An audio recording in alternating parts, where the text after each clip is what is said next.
Halo, selamat. Apa kabar Anda, Sobat Edi di seluruh Indonesia?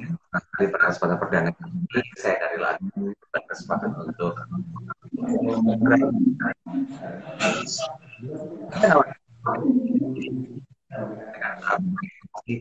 bagaimana penting reputasi keuangan masa pendidikan kita bersama kita merujuk dari 8 dan saya dari secara kenapa Pak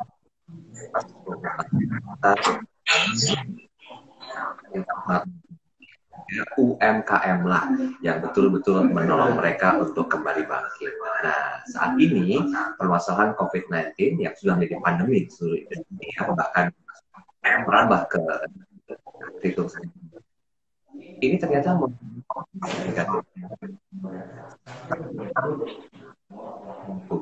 UMKM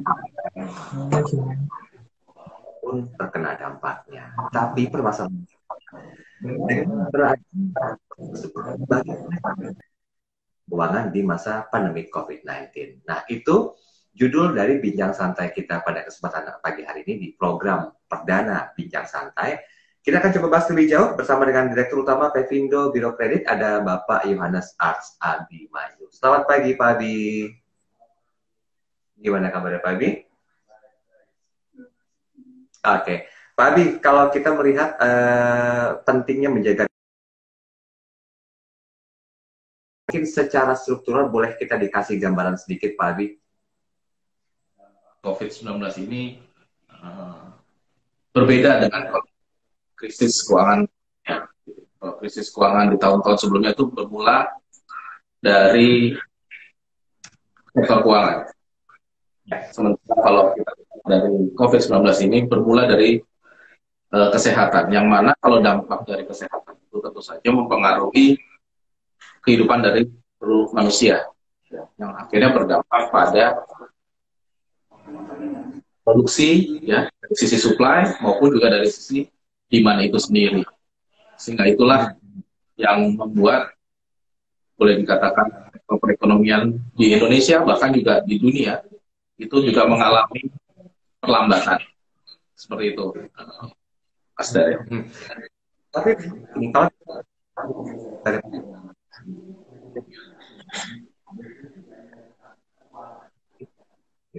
Pak Adi, silakan.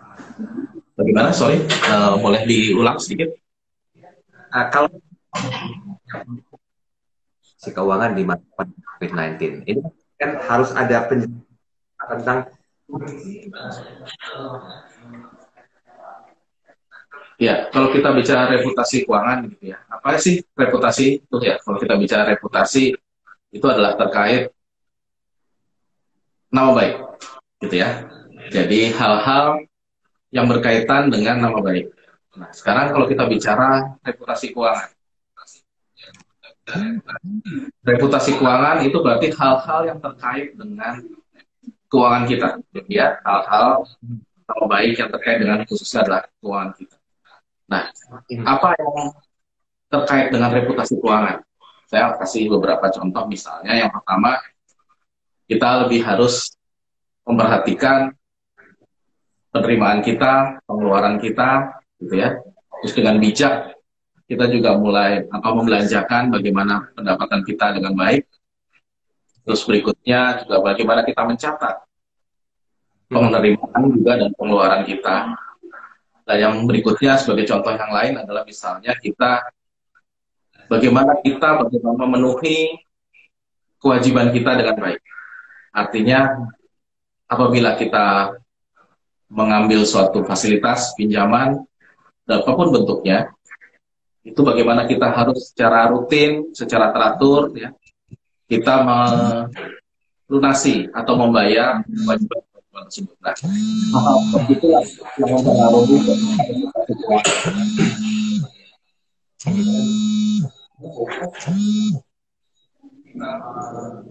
Oke. Pak Abi, tiga penting atas pengeluaran harus dicatat. Ada yang Anda tuliskan di sebuah harian, ada mengatakan cash Ranking credit score is the queen. Ini membuat saya terpikir untuk mengetahui lebih jauh apa sih Anda menulis. Nah, mungkin sebagai sebuah bentuk keuangan yang masif. Uh, Mana sebenarnya? Ya, itu tulisan saya di Harian Kontan tanggal 25 Juni 2020. Jadi begini Mas Darin, kalau kita ketahui bahwa memang COVID-19 ini sangat mempengaruhi berbagai sektor kehidupan kita. Ya. Kita lihat bahwa banyak perusahaan-perusahaan juga terdampak atas COVID-19 ini di dunia, bukan cuma di Indonesia. Dan hal tersebut mempengaruhi juga sektor produksi, bagaimana mereka mulai mengurangi produksinya.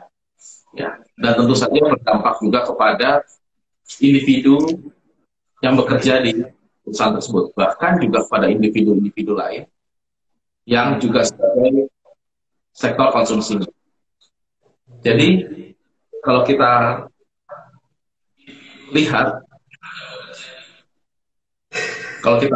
bahwa COVID-19 ini berdampak pada semua pihak, bahkan kita ketahui bahwa masyarakat otomatis juga berdampak menjadi mengalami penurunan dari sisi kemampuan untuk melakukan pembayaran dalam hal melunasi berbagai kewajibannya. Kemudian kalau kita ketahui juga bahwa hal-hal tersebut, faktor COVID-19 juga mempengaruhi penerimaan dari masyarakat pada Indonesia sehingga mengurangi daya beli. Nah, hal tersebut mempengaruhi juga faktor kita misalnya dalam hal pelunasan. Kalau kita memiliki kewajiban ya, kita mengalami kekurangan atau ketidakmampuan mulai penurunan dalam hal melunasi kewajiban kita.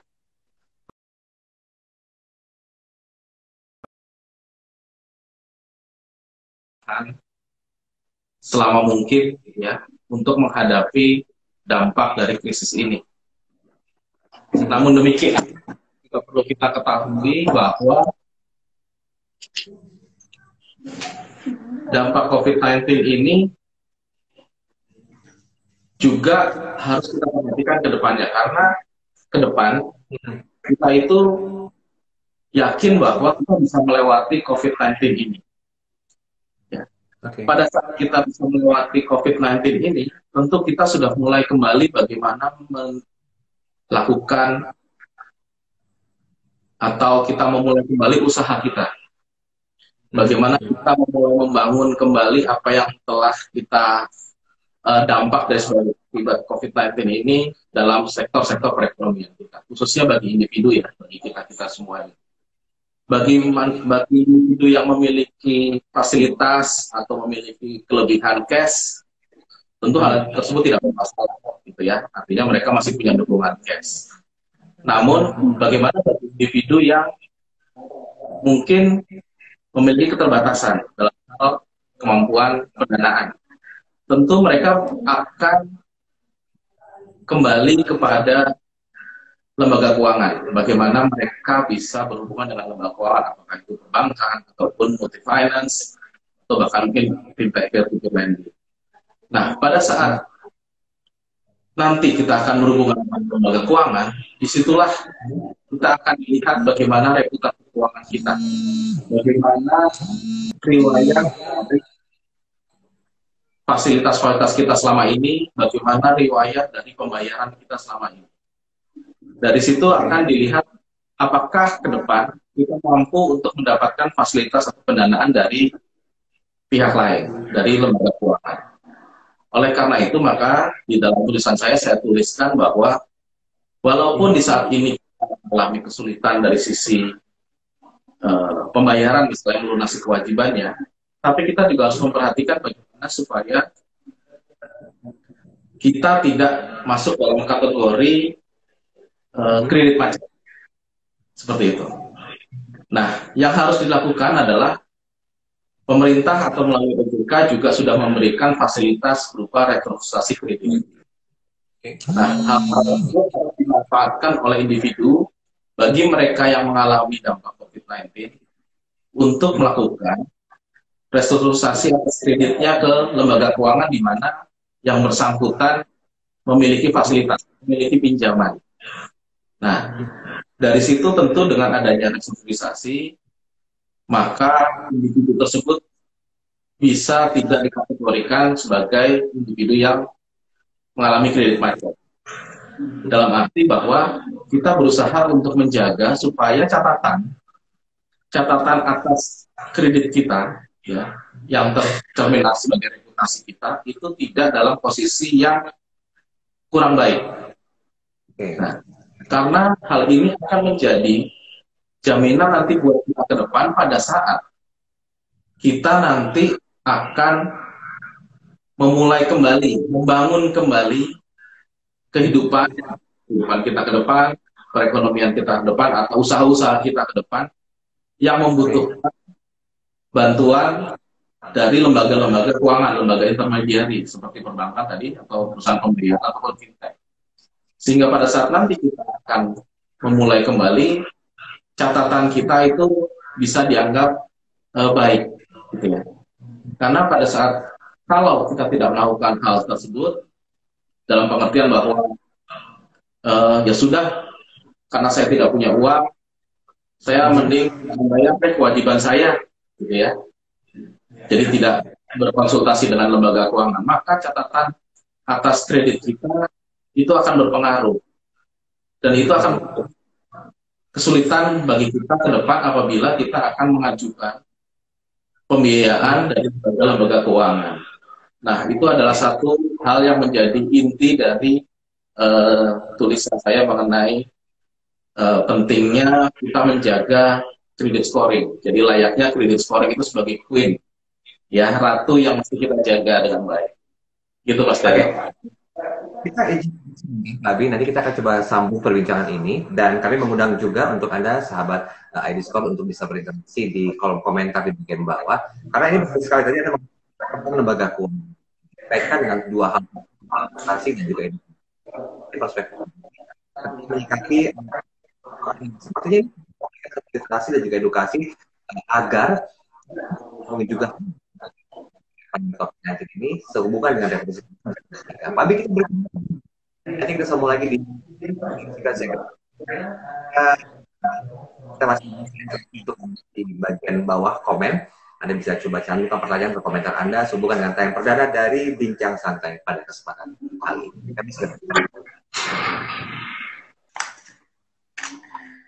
ya, terima kasih Sobat ID Score di mana-pun berada. Anda masih bersama kami dalam program Bincang Santai untuk kesempatan perdana kali ini di hari Jumat, tepat di tanggal yang sudah kami tentukan, 17 Juli 2020. Nah, memang kalau bicara masalah pentingnya menjaga reputasi keuangan di masa pandemi COVID-19 ini berhubungan dengan literasi dan juga edukasi keuangan yang perlu dimaksimalkan agar, saya membahasannya tidak ada istilah kedodoran gitu ya, karena pandemi ini akan segera berakhir, kehidupan perputaran roda ekonomi akan kembali normal dengan istilah new normal sebetulnya, dan ini jadi PR juga buat kita kalau kita tidak paham masalah literasi dan juga edukasi keuangan. Yuk kita bahas lebih jauh tentang bagaimanakah perspektifnya Pak Abi selaku Direktur Utama dari Pevindo untuk bisa menjabarkan definisi tentang literasi dan edukasi keuangan, pentingnya seperti apa. Oke, Pak Abi, gimana Pak kalau kita melihat tentang pentingnya literasi? Tadi kan Anda sudah menjelaskan banyak hal tuh tentang peran lembaga keuangan. Ini berarti kan secara harfiahnya itu ada poin penting yang harus diperhatikan, Pak. Ya, jadi memang dalam hal terkait literasi dan edukasi, ya, khususnya terkait masalah reputasi keuangan, sebagaimana kita ketahui bahwa ke depan kita yakin gitu ya, bahwa COVID-19 ini pasti akan berakhir. Betul. Yang penting. Yang pertama kita harus punya keyakinan itu. Yang kedua bahwa begitu COVID-19 ini berakhir, kehidupan atau pemulihan ekonomi itu pasti juga akan mulai berjalan pelan-pelan. Ya, tadi sampaikan Mas Daryl bahwa kita sekarang sudah masuk pada era new normal. Seperti itu. Nah, era new normal ini kita sudah mengetahui bahwa walaupun dengan protokol kesehatan ya tetap dijaga, kita ketahui bahwa perekonomian juga sudah mulai pelan-pelan mulai menggeliat lagi, walaupun tentu tidak bisa secepat sebagaimana sebelum terjadi COVID-19 ini. Nah, kemudian yang perlu kita ketahui juga bahwa setelah proses atau setelah masa new normal ini berlangsung terus ke depan, bahwa juga nanti lembaga keuangan itu juga akan mulai kembali melihat reputasi kita. reputasi keuangan daripada individu yang akan mulai untuk mengajukan bagaimana mereka meminta fasilitas atau sebagainya dalam hal memenuhi kebutuhan ataupun untuk konsumsi, untuk pengembangan usaha dan sebagainya. Nah, disitulah kita akan mulai dilihat kembali ya, reputasi kita ini seperti apa. Karena lembaga keuangan sendiri sekarang juga sudah mulai maju, artinya mereka juga sudah dalam melakukan penilaian atas individu itu sudah mulai menggunakan data-data yang lebih komprehensif lagi, menggunakan data lebih komprehensif lagi, dan juga mereka sudah menggunakan data-data riwayat kredit itu sudah diperhatikan dengan baik, kredit scoring termasuk di dalamnya itu juga sudah diperhatikan dengan baik. Nah, pada saat itulah makanya kita saat ini di kondisi new normal ini kita juga tetap harus kembali menjaga sebagaimana saya sampaikan, menjaga kembali bagaimana supaya reputasi kita tetap stabil dalam pengertian pada saat apabila kita mengalami kesulitan dari sisi pembayaran, datanglah ke lembaga keuangan untuk dapat melakukan restrukturisasi. Restrukturisasi dapat dilakukan dengan berbagai cara. Contohnya, misalnya satu, meminta penundaan pembayaran, meminta perpanjangan masa jatuh tempo, ya. Terus meminta penundaan bunga. Nah, hal-hal tersebut bisa kita negosiasi sesuai dengan kemampuan kita. Itu bisa kita konsultasikan ke lembaga keuangan seperti apa. Nah, dari situ tentu saja apabila kita sudah melakukan restrukturisasi, otoritas jasa keuangan juga sudah memberikan lampu hijau dan juga sudah mendorong atas hal tersebut. Sehingga apabila kita individu sudah melakukan restrukturisasi, sudah disetujui oleh lembaga keuangan, maka kita bisa dikategorikan sebagai nasabah yang tidak dalam kategori yang buruk gitu ya, kalau dibilang, atau dalam kategori tidak membayar. Sehingga berikutnya perlu kita pastikan bahwa kita bisa memastikan juga bahwa kita dapat dengan tenang istilahnya melampaui atau melalui COVID-19 ini dengan baik, dan di saat nanti kita sudah melakukan pemulihan ekonomi, kita juga sudah bisa dengan tenang juga mengajukan kembali pembiayaan atas kebutuhan kita ke depan. Itu kira-kira Mas. Baiklah. Saya coba sedikit menilik kata new normal ya. Semua satu hal yang baru dilakukan kembali agar bisa berharap keadaan ekonomi bisa pulih.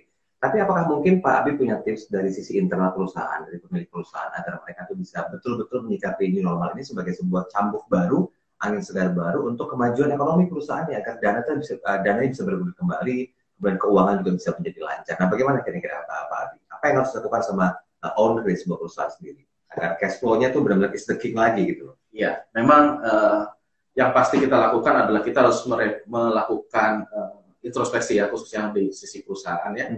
Kita harus memastikan bahwa yang pertama adalah perusahaan ini bisa sustain, itu dulu. Nah, bagaimana cara melakukan perusahaan itu bisa sustain adalah satu, kita harus mereview kembali mana pengeluaran-pengeluaran yang prioritas, ya. Mana pengeluaran prioritas, apakah kita bisa menunda pengeluaran-pengeluaran yang sifatnya misalnya investasi gitu ya. Dan yang terpenting adalah kita bagaimana membiayai operasional perusahaan terlebih dahulu.